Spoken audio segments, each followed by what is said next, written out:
Hello and welcome to इसी academy. आज हम लेके आए हैं एक ऐसा टॉपिक, बहुत सिंपल लगता है लेकिन एग्जाम में आपके 2-4 मार्क्स यूं ही लेके आ जाता है। उस टॉपिक का नाम है कंजक्शन।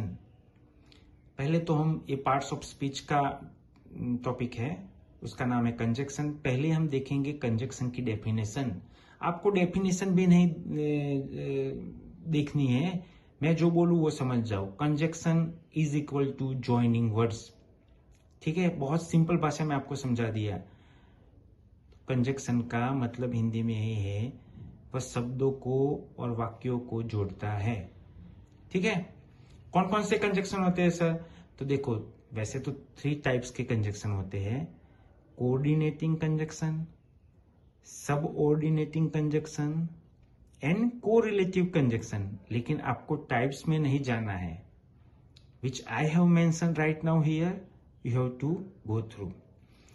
देखो, कोऑर्डिनेटिंग कंजक्शन में एंड, बट, और, यट, सो वगैरह आएगा। ठीक है। सब ऑर्डिनेटिंग कंजक्शन में because, although, if, before and when, वो सब आएगा। माइट भी मैं इधर उधर हो सकता हूं, लेकिन एज पर माई नॉलेज। ठीक है, तो ये सब क्या शब्द करते हैं? ये सब वाक्यों को जोड़ते हैं, सेंटेंसेस को जोड़ते हैं। ठीक है, तो पहला देखते हैं हम, I like T and coffee. तो टी एंड कॉफी दोनों शब्द है, इसको किसने जोड़ा? एंड ने। ठीक है, मुझे टी भी पसंद है और कॉफी भी पसंद है। I tried but I failed. ठीक है, तो कंजक्शन कौन सा हुआ? बट हुआ। ठीक है, मैंने पर्याप्त ट्राई किया लेकिन मैं फेल हुआ। I try my best but I fail in English exam. उसी तरह, और टी और वुड यू लाइक टी और कॉफी, देखा? और का कंजक्शन क्या बताता है आपको, टी पसंद है या coffee? I stayed home because it was raining. मैं घर पे रहा क्योंकि बारिश हो रही थी। उसी तरह यट है, सो है, ऑल्दो है, इट है, बिफोर है, व्हेन है। आप ये सब देखते हो। You have to go through yourself at home and you have to make sentences at home. ठीक है, लेकिन इंपॉर्टेंट बात यह है, इधर कम नाउ और स्टे होम। ये इधर और नीदर नॉर है ना, ये एग्जाम में आते ही आते हैं। ठीक है, वो आपके दो चार मार्क्स यूं ही बचा लेंगे।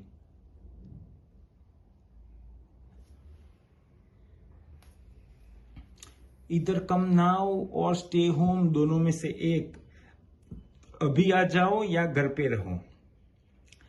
Neither T nor coffee is available, दोनों में से एक भी नहीं। इधर और का मतलब होता है दोनों में से एक, नीदर नॉर का मतलब होता है दोनों में से एक भी नहीं। Neither T nor coffee is available, दोनों में से कोई पर्याप्त नहीं है। Both and, not only and but also, ये भी बहुत इंपॉर्टेंट है। बोथ यानी Ram and Mohan play cricket. Ram and Mohan दोनों क्रिकेट खेलेंगे।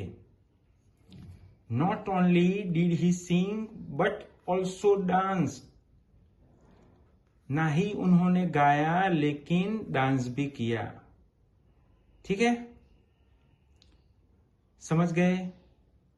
मैं ज्यादा इस टॉपिक को स्ट्रेस नहीं करूंगा, यानी खींचूंगा नहीं, लंबा नहीं करूंगा, क्योंकि टॉपिक बहुत, जितना शॉर्ट रखते हैं ना हम, इतना बच्चों को आसान रहता है समझना।